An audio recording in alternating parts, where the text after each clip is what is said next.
Right, so in this video, we're going to show you how I wired this three-way switch for this floodlight in singles. Because wiring it in singles is different to how you wire it in a domestic premises in twin and earth. And if you haven't seen the video of installing the containment for this little test board and with a fuse board up there, then go back, check the videos out. There's one for that. So let's go. So for this temporary board, we're going to install these into these blocks. Basically, so we can just connect the live earth and neutral to power up the temporary board, where we're going to show you how to wire two-way switches with an intermediate. So basically a three-way switch. We're going to use it. Oh, shit. And these Lewden blocks, they come to be able to interchange whatever way you want. So live, earth, and neutral, and they slide together just in there where they locate in that way around. They locate in just like that, so they fit nice and neat wherever you mount them. And these connector blocks, they come with a Torx head, and you can put your tamper-proof little seal in there as well. You can see that. So you get your Torx head, unscrew that, and the lid pops off. What they've got inside is little knockouts, so you don't have any of them able to be dropped to screw in or anything like that. You've got the same on the bottom. So basically, whatever terminals you use, you can blank it back up with these little knockouts. So then all we're going to do is mount this on the back of the board. And that's mounted nice and straight. And then with our neutral, we can slide it on so it gets a nice tight fit.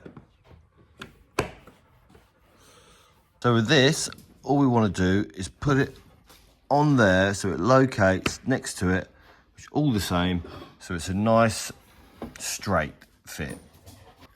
And then we're going to do exactly the same with the live, so it locates on there nice and neat, so there's no way they can be knocked around or made to look messy.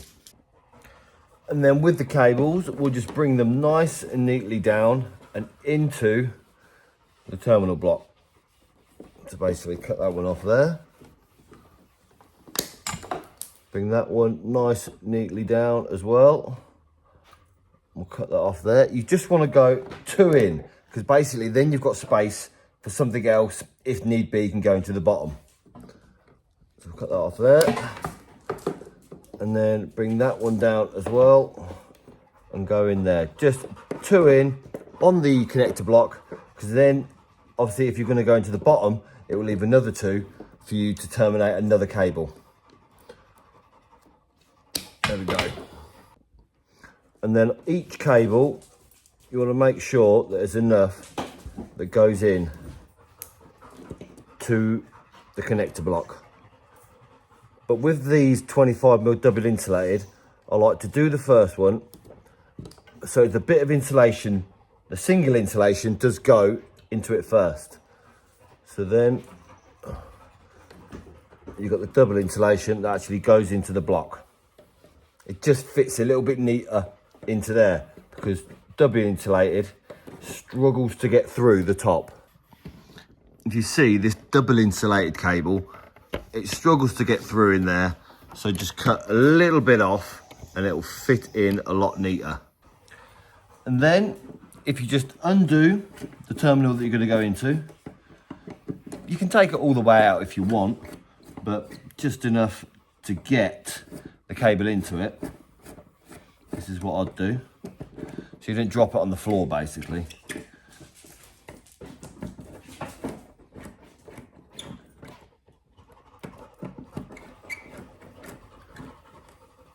And then the cable should come nice and neat into it, and make sure there's no copper showing through there. You want to get it nice and neat, push it right down and do it up. There we go, it's got it. This does need to be torqued up, which it says on the lid, where is it? To 3 Newton meters. Oh, you see it there. But for now, we're just going to get it in there so it's held, so we can form the cables nice and neat. There we go. By getting that little bit of insulation off, it goes in there nice and neat. Put the live into its connector block. Get it in there nice and tight.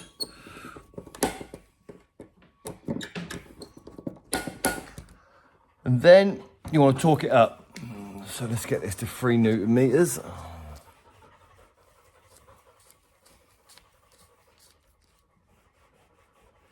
Two.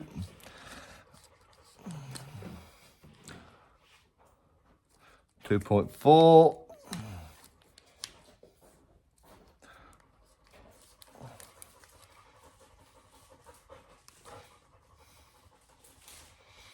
3 Newton meters.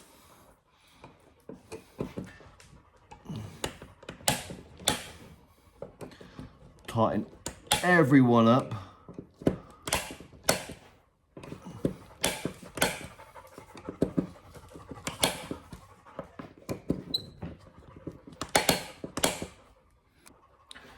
And then, because we have nothing else going in, take this, which came with it.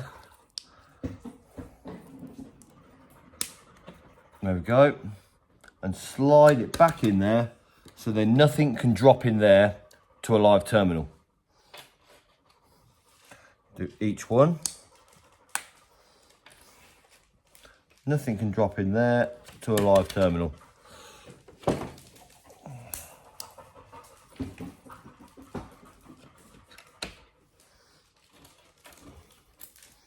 And then in the bottom, if you put these ones back in, because there will be some cables going in there eventually to power it up. So we could just use one of them and then the spare one to cover that one up if we wanted to. So yeah, let's do that. Because there'll only be one cable going in there.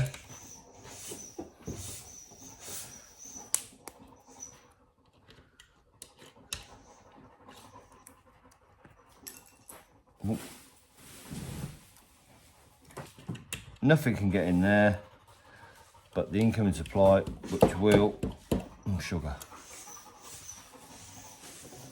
Sometimes if they're a bit tight, just tidy it off with a Stanley knife. There we go. And then put the lids back on, which they'll slide on nice and neat, because they've sort of got little clips on them. You can see that, they clip on. So then all you got to do is push them on.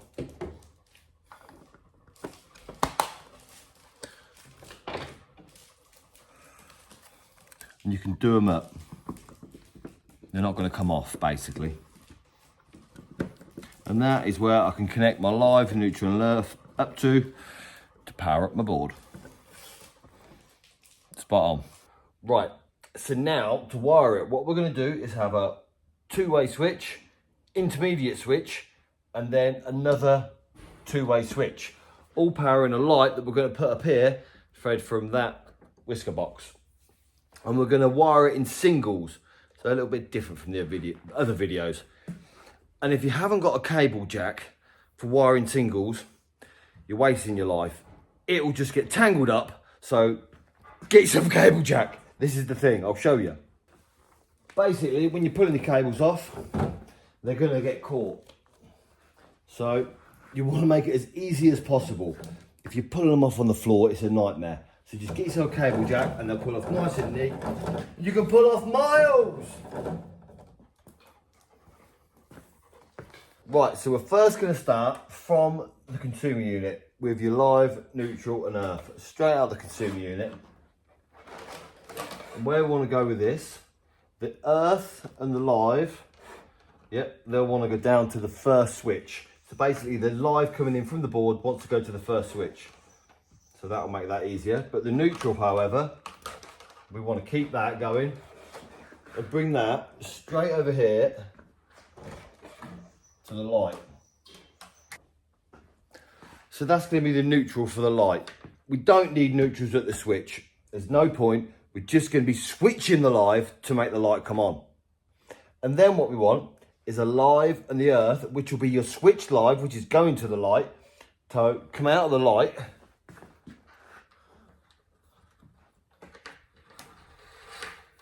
And this will go to this switch.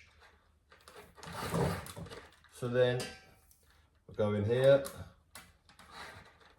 This is not the only cable going to this switch, so this is why I'm not pulling it in straight away into the conduit. So that, straight into there. So that is going to go straight to that switch. So we can cut that off. So basically, it's got its live, neutral and earth into the light, which you could probably second fix that if you want. And then what you want is strappers into the intermediate. Basically, 2 live cables come out of there, go to this 2-way switch. 2 live cables come out of there and go to this 2-way switch. So let's pull them in. And on site, in an ideal world, you'll have 2 or 3 browns set up to pull the strappers in together.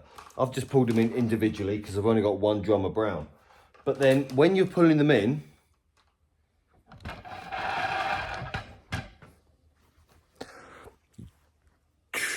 just use your cutters.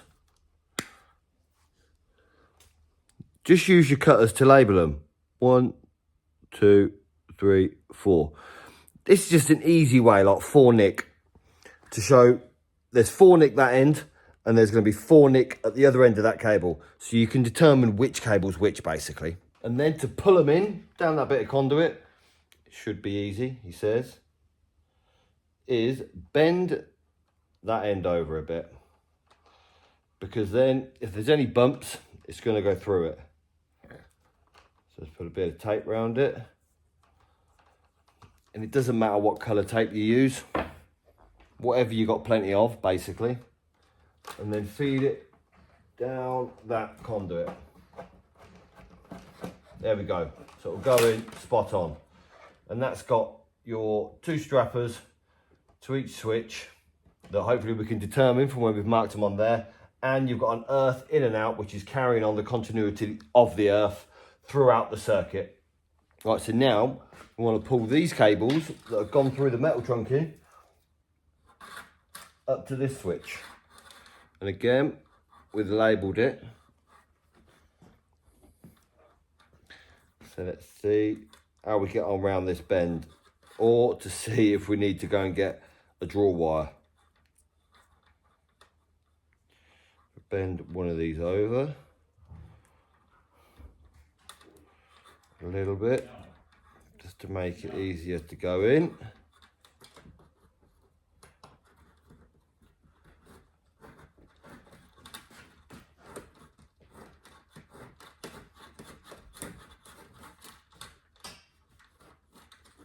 It depends how big your conduit drop is, whether this is going to work.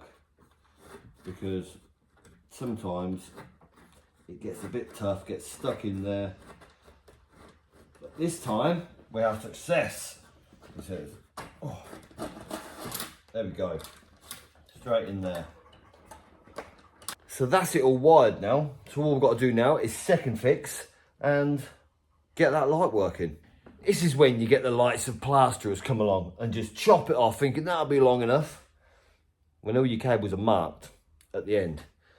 So make sure, if you do have plastering or anyone else coming along painting, tuck every single bit up into that box. Because if they chop your marks off, it's going to take you a little while to bell it back out again.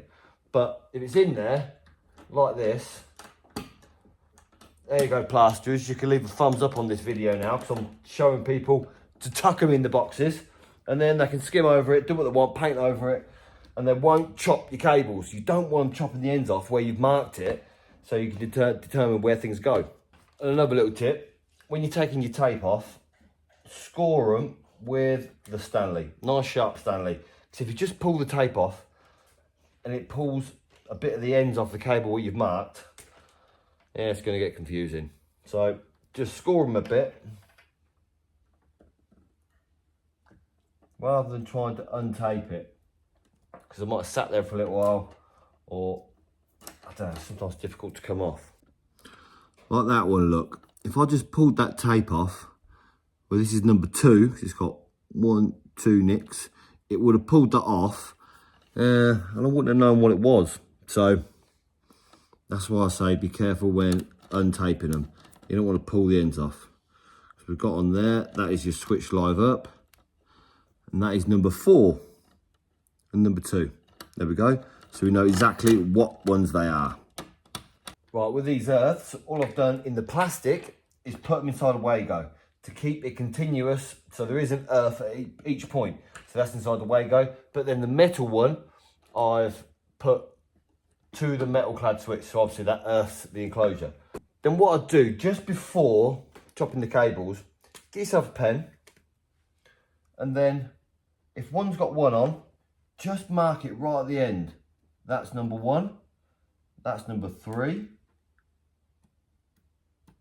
Just 3 little nicks on there, so if anything does happen, you know what they were. So again, that's number 1. That one is number 3. That one's number 2. And that was number 4. And then over here, that one's your switch live out. Number 4. It says 4. And that was number 2. Because you're never going to be cutting them right off up here. So that little nick to show what they were, number 1, 2, 3 and 4, yeah, it'll show exactly what them cables are, and you'll be able to tell in the future. It just makes your life a little bit easier for maybe fault finding, or if anything goes wrong. Right, so now we've marked all the cables, we know what they are. We're not fussed about chopping the excess off, because we don't need that much. It won't go into the switch. But we want enough for it to coil up nice and neat into the switch, so we can terminate. So even with these singles, it's nice to double them over at the ends.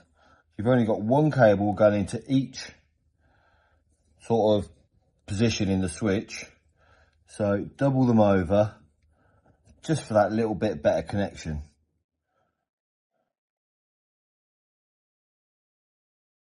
There we go.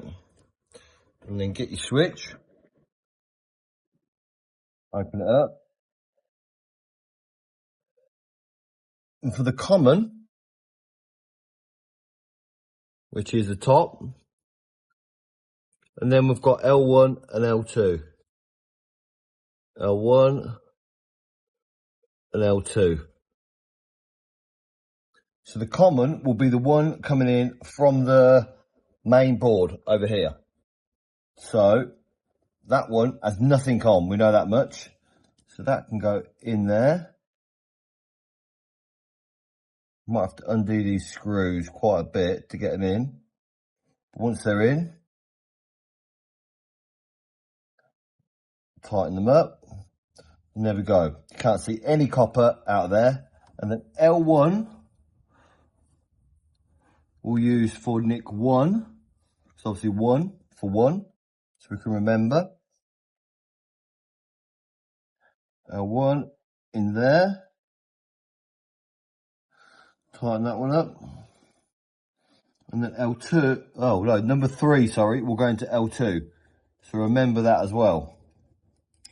3 goes into L2 on the first switch.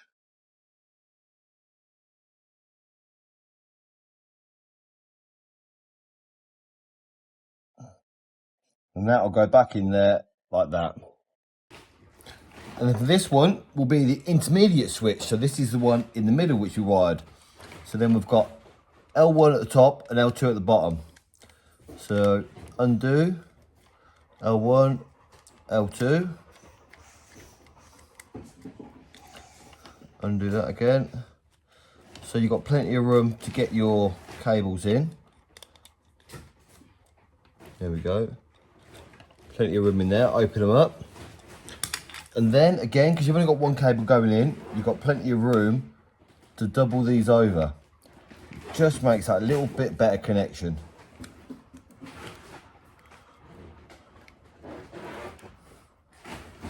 But then make sure you give them a squeeze to get when you double them over, because otherwise they won't fit in.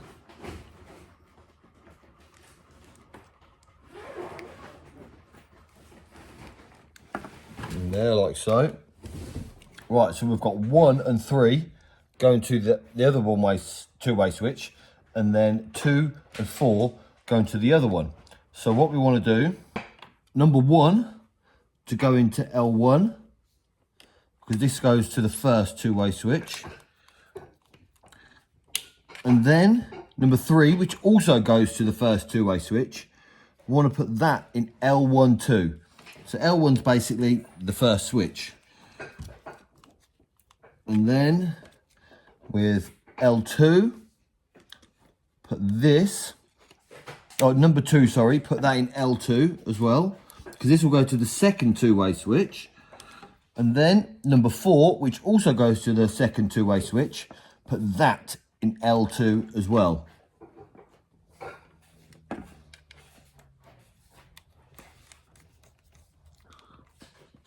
And then all your cables are in there, ready to go. Put back, basically. So then the last switch, again, we'll double it over, because we've got plenty of room inside them terminals. But give them a bit of a squeeze as well, where it bends over. Just enough for it to get inside that little terminal, because it's quite tight sometimes. To make it look, well, to make it be basically nice and tight and secure. There we go. And then this is another two-way switch. So what you want to do is undo the screws in there again. Undo these. There we go, L1, L2. Right, we know the one with nothing on is a switch line going to the light. So we'll put this in the common, in the top one, where it's labelled common. And then from the intermediate switch, number 2 went into L1. So we'll put this, number 2, again, into L1 of this switch. And then L2, which was number 4, we'll put it into there. Need to undo it a bit.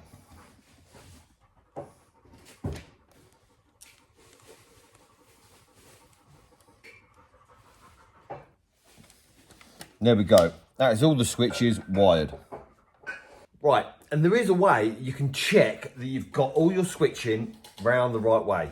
Basically, get your little tester and put it into the live, basically the switch line that's going to the light and the earth. And then back at the board, connect up the earth. This is just so it will basically continue the loop. And you want to make sure that the live is switching for the light. So then we'll put the live into the earth as well. This is a complete dead test. So it'll be completely dead, no live to it whatsoever. So then, oh sugar, that's come out, hang about.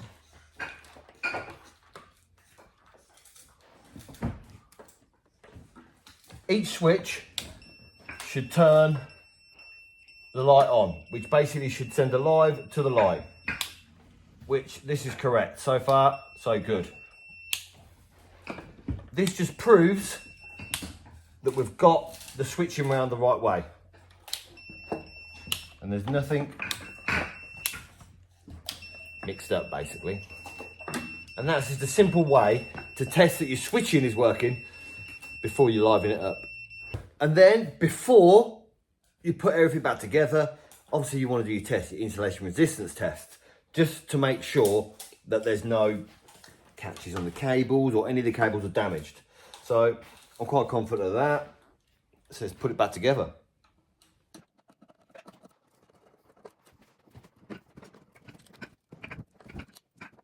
All I'm going to do now is put the switches back the trunking lid on and connect it up into the board on a 6 amp RCBO. So this is what we've got. We've got a 2-way, intermediate and a 2-way, all controlling this light, which is just a floodlight that I've put up now. Oh, there we go. And then it is all fed from this board, which we'll have to put this on there, hold that up, which is the isolator, we can turn it on, and the RCBO, which you can only test once it's live. So you do your live test on the RCBO, that works fine. And then for your earth loop impedance test, you can test your live, neutral and earth at the switch up there, as long as the switches are on, because then you've got a live. But let's make sure it switches right. So you're coming in and you can turn your light on. Then you get further down, I don't know, say a factory, because it's a floodlight, you can turn it off. And then on the way out, you've got your light. So each light will turn that light on and off. 3-way switching, or you can say 2 ways and an intermediate. And the great thing is, what I like doing as well, it's a bit of an OCD thing, is every switch goes around the same way when it's off. Yes, you can change it, but if there's one sequence where they can all be the same way, especially in a property where you've got a hallway, it's just this nice thing to have the switches all the same way. I don't know, some people are like that, I am. So what would happen if you got them strappers mixed up in this intermediate switch? Well, basically, your light won't work all the time. It'll only work when this is switched in a certain position. Basically, it won't switch properly. So nothing bad, it just won't work how it's supposed to. That's if you get these strappers mixed up and you wire it like this. We've got 1 and 3 going to the other 2-way switch, and then 2 and 4 going to the other one. So what we want to do is put 1 in one side of L1,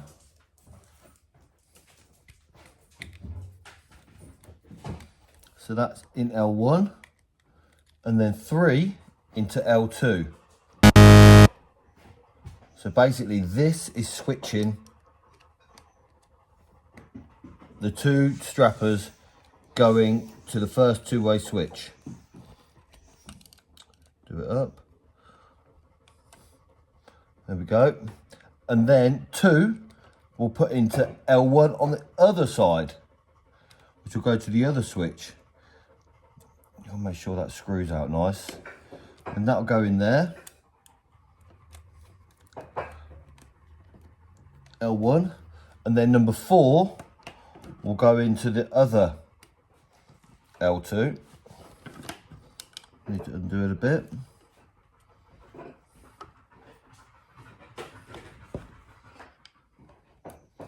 There we go.